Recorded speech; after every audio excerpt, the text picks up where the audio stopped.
Salama tompoko, dia ampitiavana be indray no iarabanantsika manaraka ny fandaharana amin'izao fotoana izao. Dia fisaorana an'Andriamanitra lehibe ihany koa no aterina ry havana satria mbola nomeny tombonandro isika, mbola afaka mandray ny teniny ihany koa isika ary mitsotra anao sahady ho tahian'Andriamanitra be ianao amin'ny fanarahanao izao fandaharana izao. Andeha hivavaka avy hatrany. Ry Andriamanitra mpanao lanitra sy ny tany eo, makasitraka anao zay ny amin'izao fotoana izao izay mbola ahafahanay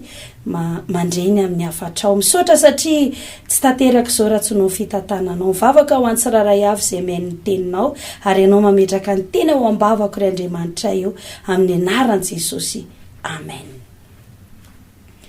Amin'izao fotoana izao dia andehantsika hiara-idiran'Andriamanitra.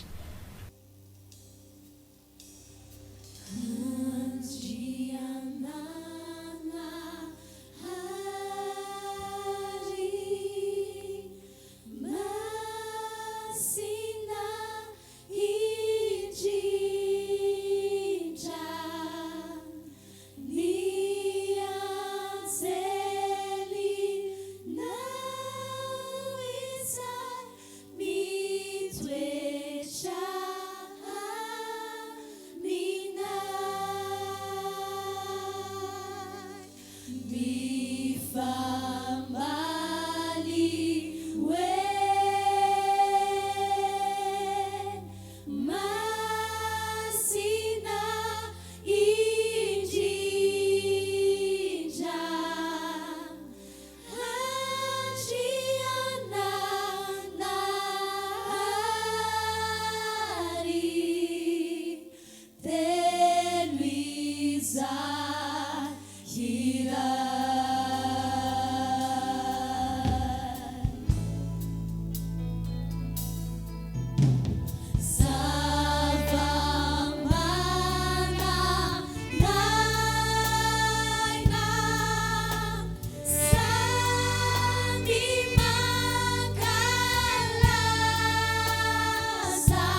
matoky hatramin'ny farany andriamanitra mitsaokanao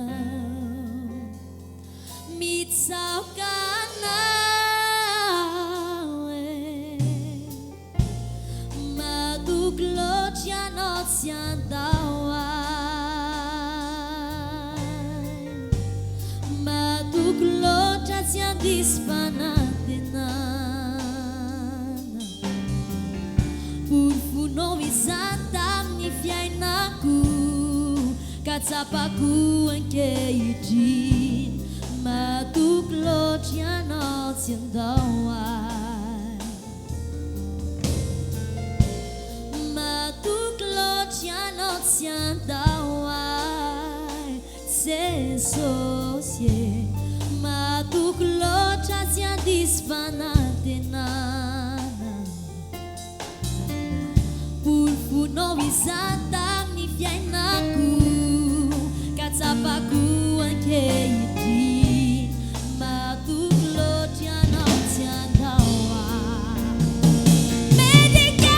indrindra ianao medika mihera sy misy mitoanao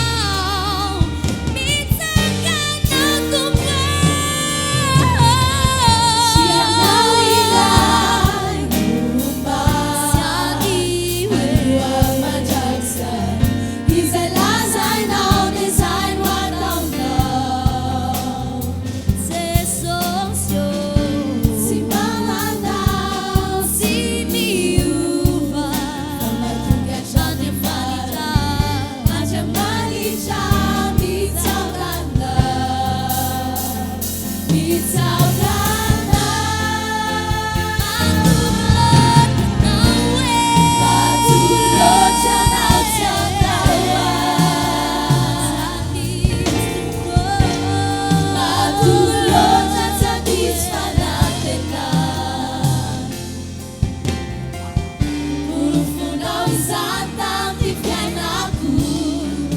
Sabaku ankehitriny matoky loatra ianao tsy andao matoky loatra ianao tsy andao matoky loatra tsy andisy fanantenana porofonao izany tamin'ny fiainako sabaku ankehitriny matoky loatra ianao tsy andao tinao loatra tsy andao ianao tsy amela ay amin'ny antsasatanana zay natomboka tsy maintsy vitainao ka tsapako ankehitriny tinao loatra tsy andao ianao tinao loatra awe tinao loatra tsy andao ianao tinao loatra tsy amela ay amin'ny antsasatanana zay natomboka tsy maintsy vitainao ka tsapako ankehitriny tinao loatra tsy andao ianao matoky loatra ianao matoky loatra ianao tsy andao matoky loatra ianao matoky loatra tsy andisy fanantenana porofonao izany tamin'ny fiainako ka tsapako ankehitriny matoky loatra ianao tsy andao sy natomboka tsy maintsy vitainao ka tsapako ankehitriny tinao loatra tsy andao ianao tena tsianay ianao ny atsaranao tena mitoetra eo aminay mandrakariva ianao no mombanay ary ianao tena tsy mandisy fanantenananay mihitsy raha mantehatra aminao iza mamindra fosy miatra anay ianao jesosy io alleluia alleluia alleluia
Nacional ai fatsaralo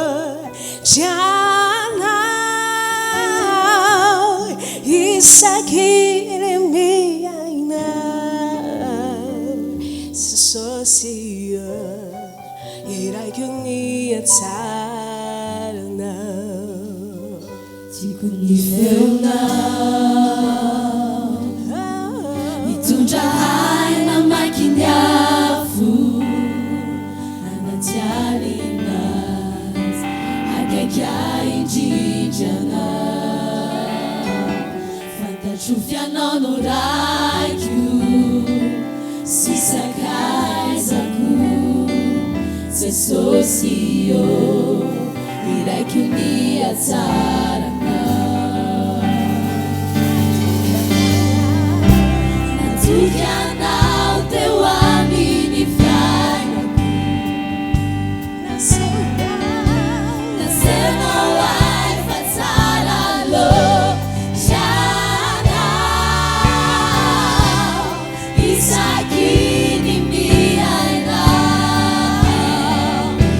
Socio, ila kunia tsarana.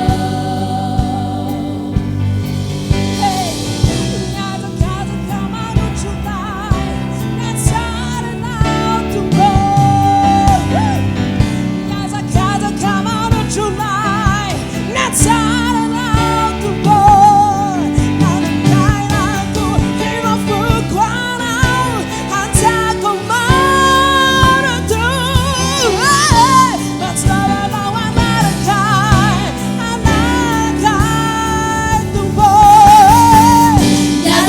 Kama no tonight, let's not do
eny tompoko andeha vakitsika raha ny tenin'Andriamanitra atao amin'ny Filipianina toko 4 andininy 9. Vakitsika ny tenin'Andriamanitra amin'ny anaran'i Jesosy ny boky ny Filipianina toko 4 andininy 9.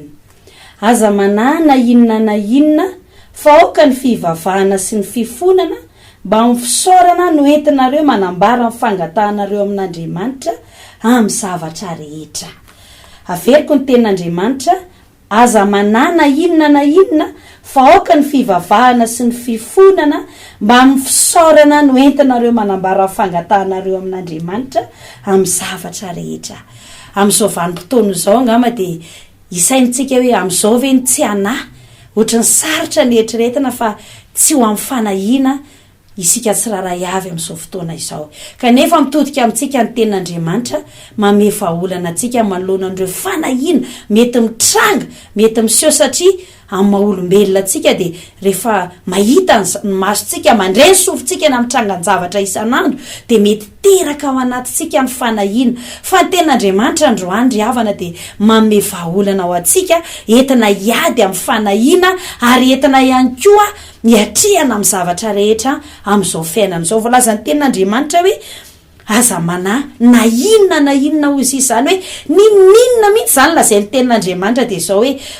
aoka tsy ho amin'ny fanahiantsika fa entina andresentsika ny fanahiana io dia voalaza ny tenin'Andriamanitra hoe fa aoka ozy izy ny fivavahana. Androany dia resaka ny amin'ny vavaka io, ny tenin'Andriamanitra dia resaka ny amin'ny vavaka io izay atao hoe fitaovana tsara be omen'Andriamanitra ny olombelona amin'izao vaninandro izao ny vavaka ry havana. Mihoatra lavitra noho ny vola, mihoatra lavitra noho ny fahaiza manao, mihoatra lavitra noho ny fananana olombelona maro, mihoatra lavitra noho ny fananana zavatra maro eto ambon'ity tany ity ry havana. Ny fampiasana natao hoe vavaka. Ny vavaka moa raha faritana dia hoe miresaka fa amin'Andriamanitra. Izay natao hoe vavaka. Zany hoe tombontsoa lehibe zany hoe afaka miresaka amin'Andriamanitra. Ianao izay miaino azy sy manaraka izao fandarana izao, ianao izaho dia afaka miresaka amin'Andriamanitra. Tsy mila mpanelanelana olombelona takantsika sy ianao, afa-tsy Jesosy Kristy irery ihany, ny anaran'i Jesosy ihany, izany no entintsika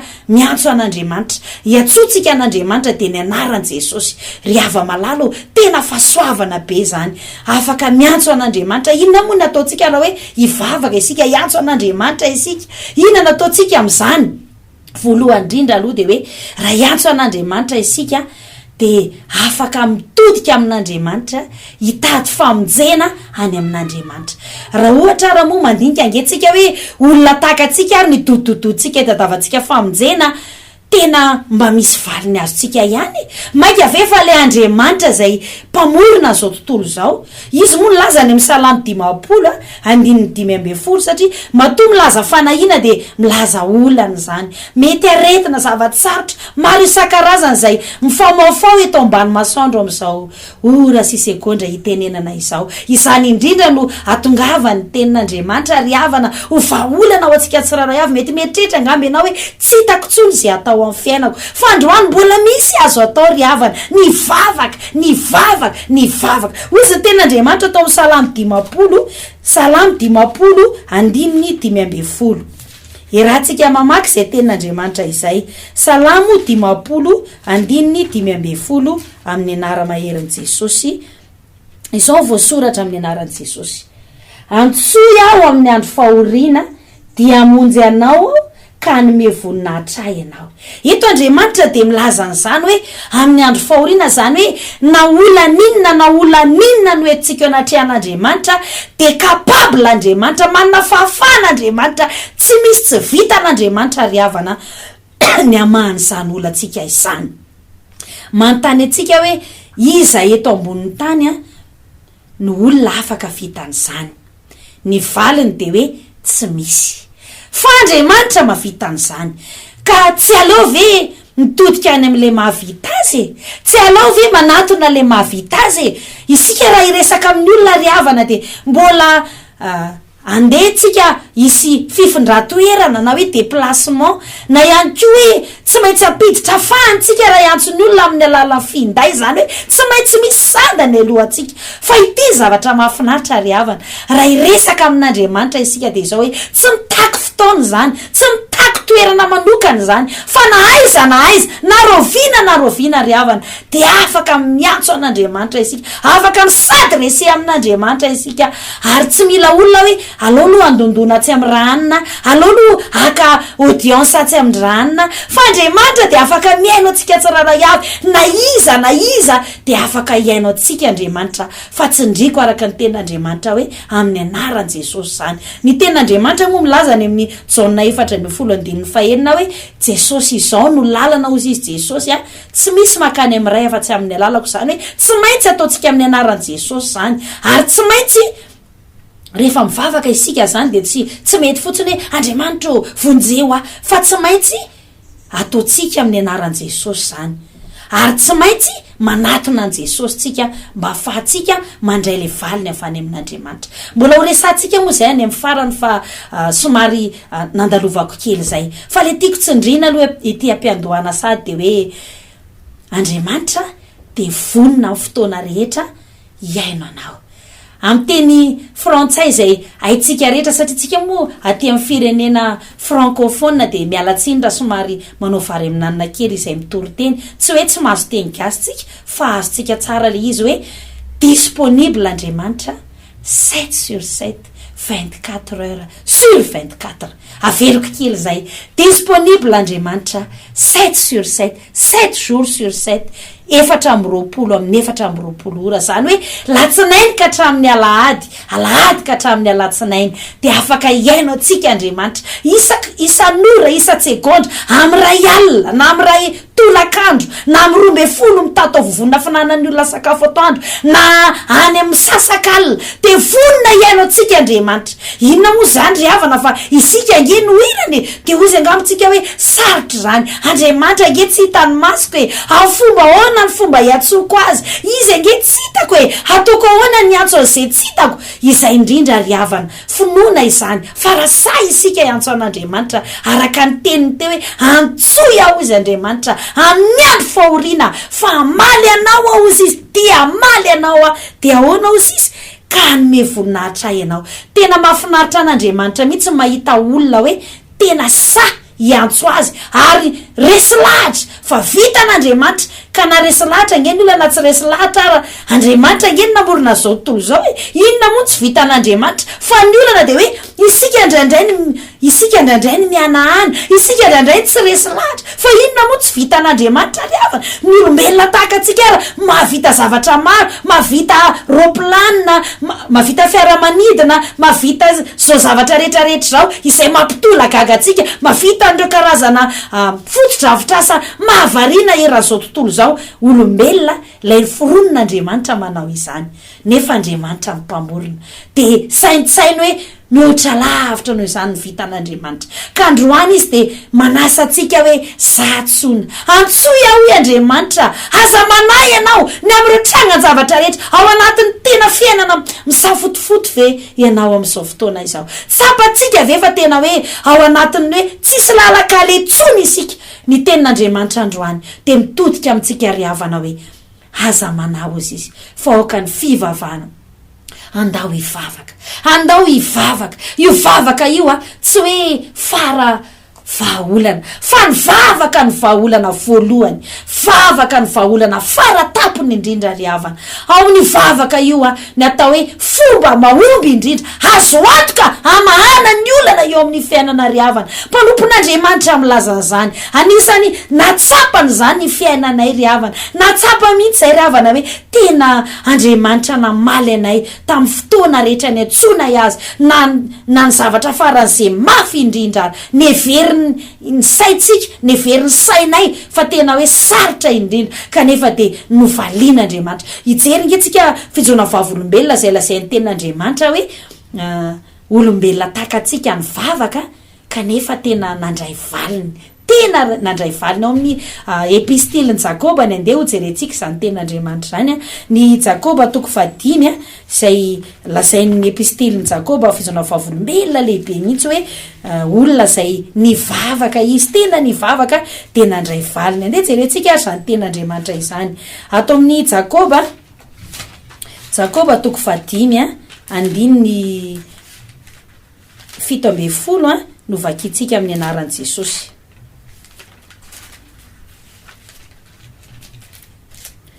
Vakitsika ny tenin'Andriamanitra eo amin'ny andininy 7:10 Jakoba 5:5 amin'ny anaran'i Jesosy.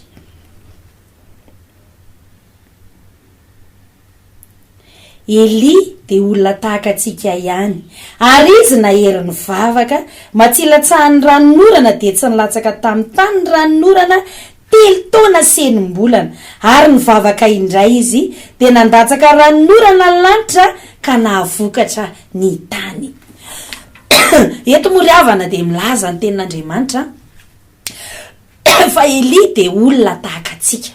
tsy hoe anjely izy ka hoe ka izy nge anjely de izy efa nahitan'Andriamanitra fa Eli de olona tahaka atsika, de izy lazay ny tenin'Andriamanitra fa nahery ny vavaka.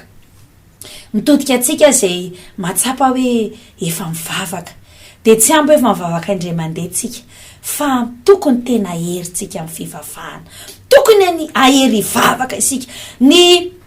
fidirantsika amin'izany hoe mahery mivavaka zany de anova ny trangan-javatra, satria idiran'Andriamanitra tsihatra, etsika Andriamanitra rehefa mivavaka be tsika, rehefa mahery mivavaka isika. Ny olona mantsy de zao mivavaka ihany ny olona fa indray mandeha fotsiny, de eo izy de mieritreritra hoe zay ngamotsy mivavaka, fa ity tenin'Andriamanitra ity tena tsindrina amintsika hoe ilay mpivavaka, ilay olona mahery mivavaka. Androany zany le afatra de hoe aokatsika azoto ahery vavaka ry havana, tsy ampy fotsiny hoe efa mba nivavaka indray mandeha ny ay, fa ity afatra Andriamanitra ity de mampahery atsika hoe tokony ahery amin'izany fivavahana izany tsika. Amafisin'i Jesosy moa zany any amin'ny Luka 12 ry havana. Ny Luka 12 de misy fampianarana be zay nomen Jesosy tena mampahery be mihitsy, mampirisika ny olona zay neno azy hoe oka tsy hipetrapetraka fotsiny manoloana ny olana zay mitranga amin'ny fiainatsika, oka tsy anisan'ireo olona ametsiny an'Andriamanitra tsika na mpametsiny manodidina atsika, fa oka tsika andray ny vahaolana, andao tsika hiditra ao anatin'le zavatra tokony atao, anova ny tantara, amany olana, atonga ny zavatra atrehatsika iova ry havana. Ozy ny tenin'Andriamanitra amin'ny Luka 12 eo amin'ny andininy 9 izao voasoratra amin'ny anaran'i Jesosy. Arony tompo enoy izay lazainy tsara tsy marina, fa Andriamanitra tsy hanome rano ny olom-boafidiny fa izay mitaraina amin'ny andro manalina ary moa hitaretrehitra, fa izy eto zany zao de mampiseho fa tsy indray mandeha fotsiny le vavaka no natao, fa voalaza ny tenin'Andriamanitra fa Andriamanitra manome rariny ny olom-boafidiny izay mitaraina amin'ny andro manalina. Tsy adalana mihitsy nge zany tompoko mivavaka mandrakariva io e, tsy hoe ho an'ny tsisy atao, tsy hoe ho an'ny kanosy, tsy hoe ho an'ny olona tsy manam-bola, tsy hoe ho an'ny olona zay atao hoe adaladalana mialatsiny hoe vedrana angamba ozy ny olona, fa tena mifanohatra amin'izany satria nahoana tsy misy manana fahefana, tsy misy manana fahaiza-manao mihoatra noho Andriamanitra, ka raha mitodika amin'Andriamanitra ny olona anankiray, misady resy amin'Andriamanitra ny olona anankiray, any amin'ny enjana indrindra izy zany no mitady famonjena, any amin'ny grand zany izy no mitady famonjena ry havana, de iveritsika ve fa adaly zany olona izany, izy ny tena fety zay voalazan'i Jesosy any amin'ny Matotoko 7. Noho izany de mampahery atsika hoe raha mbola tsy nataontsika zany de inona moa no manakana atsika tsy hanao izany, andehitsika hivavaka, ary tsy hoe andeha hivavaka fotsiny tsika fa andeha ahery hivavaka ry havana. Maloana zava-misy zao eo amin'ny tenatsika manokana, misy safotifotsiny zavatra ao, misy olana sarobahana ao, de miteny atsika ny tenin'Andriamanitra. Izao no voalazan'ny Jakoba mbola manamafy an'izany tenin'Andriamanitra izany. Andeka hijerentsika ny eo amin'ny Jakoba, le Jakoba efa nijerentsika teo ihany, Jakoba 5:5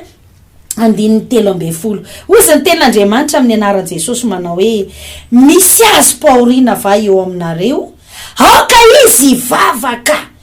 misy azo pahoriana va eo aminareo aoka izy vavaka. Tena meilleure solution na hoe vahaolana tsara indrindra ary azo antoka ny vavaka, tsy mbola tena mivavaka ny olona matoa tsy nahita valindriavana fa tsy mandanga ny tenin'Andriamanitra ary izany indrindra no ampahirezana antsika amin'ity fandarana ity riavana tsy sendrasendrana andrenesanao zao fandarana izao mety efa nivavaka ihany ngamby ianao fa lenanao indray mandeha kely fotsiny de ozy ianao hoe za tsy hitako hoe inona ny valiny fa androany de ampahiranao indray hoe erezo indray ny vavakao atombo indray ny vavakao atao ny vavakao alefasy foana ny vavakao azareraka tahaka ny tenin' Jesosy teo hoe Andriamanitra ozy izy de manome rariny izy ozy tsy amin'ny rariny olo mbô fidiny zay mitaraina amin'ny andro manalina mbola men'Andriamanitra andro isika riavana mbola men'Andriamanitra alina koa isika riavana azontsika hitaraina zanak'Andriamanitra rehetra zay mandreny fandarina amin'izao fotoana izao okitsika tsy anisan'ireo mpimonomonina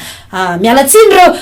mpanometsiny na ny fianakaviana na ny ankonana na ny mpitondra firenena fa andotsika andray andraikitra riavana ivavaka isika andotsika andray andraikitra tena hoe hitondra le vaolana azo antoka indrindra hitondra izany ao anaty an'Andriamanitra andray andraikitra andray anjara amin'ny famahanan'ny olana fa tsy monomonina fotsiny fa tsy manova ny zavatra izany ny tenin'Andriamanitra raha moa izay ny andohana de hoe aza manao izy aza manao izy izany hoe rehefa mivavaka koa zany tsika de resy ny fanahina haitsika loatra reo karazana aretina maro ny stress ao anatiny zany ataoko ao anaty farangososina izay miteraka aretina maro de satria manahy vokatra ny fanahina hoe inona indray zao nitranga feno zavatra tsy napozina ny fiainana kanefa za miteny atsika hoe ny tenin'Andriamanitra fa tsy izao hoe fa fitaovana ihany androany hoe ao anatin'ny vavaka riavana de voalazan'ny tenin'Andriamanitra any amin'ny Luka 1:20 hoe anisany tena hoe mazava-dehibe an'io vavaka io Luka 1:20 4:30 filazantsara ny Luka 1:20 4:30 Luka 1:20 4:30 de sao voasoratra amin'ny anaran'i Jesosy Luka 1:20 4:30 sao voasoratra amin'ny anaran'i Jesosy fa miambena ka mivava mandrakariva mba ahery ianareo ka andositra izany zavatra ho avy rehetra izany ary tsangana eo anatrehan'ny zanak'olona riavano rehefa mivavaka ihany koa tsika nisa mazava-dehibe izy de zao lasa misy transferana hery avy any amin'Andriamanitra midina ao anatsika tsy tamaso ka lasa tsy miorotsika manoloana ny trangan-javatra tsy napozina marobe enitsika sy hitany reto masitsika reto fantatsika tsara fa misy zavatra miova foana eto ambon'ity tany ity misy trangan-javatra tsy napozina be dehibe foana eto amin'ity tany ity fa raha isika riavana de zao hoe karazana efa hoe fisorohana sady zany satria rehefa mahery mivavaka isika de zao hoe itombo ny hery tsy mitovy amin'ny olon-drehetra mandehany amin'ny arabentsika fa misy hery avy any an-danitra midina ao anatsika riavana ka izany mahatonga atsika lasa mahery ny atao hoe mahery de hoe tsy kivy maloana zavatra mitranga sy atrehany eo amin'ny fiainana ary voalazan'ny tenin'Andriamanitra ihany koa ny vokatra io vavaka io ety de zao hoe andositra ozy izany zavatra ho avy izany inona moa ny vokatra le vavaka rehefa mivavaka ny olona de mahazo valiny rehefa mivavaka ny olona de Andriamanitra efa miditra milatsaka avy hatrany manoloana an'ireo ho avy sy ny anio izay atrehan'ny olona tena tombontsoa lehibe zany fahasoavana be zany hoe mivavaka izany riavano ity nefa ny zavatra anankiray tena mahatonga antsika hoe tsy samy vavaka araky ny voalazan'ny tenin'Andriamanitra ao amin'ny Isaia 7:10 izay ndevakiko izay tenin'Andriamanitra izay Isaia 7:10 andininy voalohany sy faharoa raha mihaino an'izao mantsika dositsika hoe tsy natao anay mpanota angeny vavaka ory pastera zavy de mba hivavaka ny fahotako ary mandivitra enoy tsara aloha enoy tsara aloha aza manaiky ho kivy tahaka an'izany ianao aza manaiky hampangatena tahaka an'izany ianao fa raha mbola zanak'olombelona teto amin'ity tany ity raha mbola natera be hivavy de tsy maintsy nanota rehefa arisaina riavana kanefa tsy hijanona eo amin'izany toerana zany kanefa tsy onona amin'izany toerana zany fa Andriamanitra riavana de izao hoe nanomana toerana tsara ao atsika riavana de le toerana tona hoe zanak'Andriamanitra afatsika mifanatona amin'Andriamanitra riavana ary androany de afaka ho tonga amin'izany ianao ozy moa ny Isaia 7:10 andiny voalohany sy faharoa manao hoe indro izy ny tanan'i Jehova tsy foy fa mahafonjy ary ny sofony tsy lali dalovana fa mare fa nieliko reo ny hevitra mampisaraka anareo amin'Andriamanitra ary fahotanareo mampiafina tavany aminareo ka de tsy miaino izy ozy angamitsika hoe le fahotako ange olana be tsotra ihany sao hoe izany ary vao maina tonana an'Andriamanitra satria tsy misy fomba hafa hanafaka atsika amin'izany fahotana izany raha tsy Andriamanitra no manafaka atsika ny Jaona 7:30 milaza ry havana manao hoe raha ny zanaka no afaka anareo de ho afaka tokoa ianareo aveko izay tenin'Andriamanitra zay raha ny zanaka no afaka anareo Jaona 7:30 zany hoe isika zay mafantatra fa tena hoe ao anatin'ny eta mavesatra sy fahotana maro na iza olombelona teto amin'ity tany ity de efa be sady nanota avokoa rehefa tonga saina fa iteny tsy mampitovy misy amintsika nandeha nanatona ilay mpanafaka de niala nanafaka azy Andriamanitra anjaranao koa zao manasanao anatona an Jesosy ilay mpanafaka amin'ny fahotana anatona azy manafaka ny fahotanao ary ao anatin'izany de itodika miantso azy araky ty afatra lehibe izay ivony ty afatra ity de hoe atsoy Andriamanitra aza manay ianao ity anahoana ny androany anahoana ny rapitsiko de tena anahoana ny farany tantarako androany Jesosy de miteny amintsika androany Andriamanitra de miteny aminao raha lehilahy raha vehivavy mbola misy vahaolana ho anao atsoy ahoy Andriamanitra izany teny hoe vavaka izany nge de hoe miresaka amin'Andriamanitra ny tian'Andriamanitra tenenina de hoe aty amiko mandeha fa izay ihany ny anovan'ny tantaranao aty amiko manatony fa afaka iaino anao raha ny olona mety anampitsofina hoe tsisy rarahiko anao fa Andriamanitra tsy manampitsofony zany andramo hoe ary mitona anao izay matoa zahay nge milaza zany ry havana de tsy hoe miteny fotsiny eto hoe fa tena natsapa azo tsapaitanina teo amin'ny fiainanay olona maro anisan'izany za zay mitondra ny afatra Andriamanitra fa tena miaino Andriamanitra na inona faktorana zavatra sarotra eo fiainantsika ny fijanonantsika any Noely fa raha vao miazakazaka tsika manatona an'Andriamanitra miantso an'Andriamanitra de todika amintsika Andriamanitra anampy atsika Andriamanitra zany nge mahatonga azy ny teny manao hoe Jeremia 3:30 hoe antsoy ato valiko ianao hoe ny akamaroan'ny olona nge tsy tena vonina antso an'Andriamanitra mandeha fotsiny izy ry havana miametehatra hoe efa mivavaka ho azy ihany fa ity ten'Andriamanitra de miteny ianao manokana izaho manokana isika manokana mihitsy mitirina fiainantsika hoe tiako iova ny tantarako iza no afaka anova azy Andriamanitra irery ihany izy ihany no afaka anova ny tantarako na feno fahotana na be problema na ao anatin'ny safotofoto tokantrano na ao anatin'ireo fiainana matsiravina zay veriko tena hoe saribahana Andriamanitra no mahavany zany inona zany nandrasan'Andriamanitra atsika de nitodika aminy ny antso azy izay natao hoe vavaka voninahitra ho an'Andriamanitra faranatsika sady zao afatra izao mbola afaka mivavaka tsika satria nomen'Andriamanitra vava noho izany de aza mitsanina fotsiny aza mamitanana fotsiny aza manginy fa androany de mandraisa fanapakevitra anao sisa ny herany fa Andriamanitra vonina nova ny tantaram-piainanao Andriamanitra vonina ny amonjy sy anafaka anao voninahitra ho an'Andriamanitra ivavaka isika tompoko Andriamanitra misaotra anao zay fa androany de mbola nameanay vahaolana ianao manoloana nitranga ny zavatra rehetra mitranga androany sy ny mety hitranga rapitsiko de nanome vahaolana ianao de niatsona ianao ny anatonana ianao Andriamanitra vangio ary zay rehetra niaino ny afatrao fantatro fa marina ianao fantatro fa tsy mandainga ianao vangio izy mehoery izy fanamasina de anatona anao ary amin'ny anarany Jesosy ny andravana isakana rehetra eo amin'ny fiainany miala reo sakana tsy anatonan'ny olona an'Andriamanitra ny enatra ny fisalasalana ny manda rehetra de arotako amin'ny anaran'i Jesosy zany fa nizaniza niaino zao afatra izao de misy famangina Andriamanitra ny fiainany ary tonga lehilahy vehivavy azakazaka iantso sy anatona an'Andriamanitra izy de misaotra ry Andriamanitra velona amin'ny anaran'i Jesosy amen ankehitriny ihany koa de andatanteraka ilay tenin'Andriamanitra hoe mifampivavamba ho sitrana araka izany afatra izany fa nivavaka de mahery ho anao zay marary hivavaka ao anao tsika androany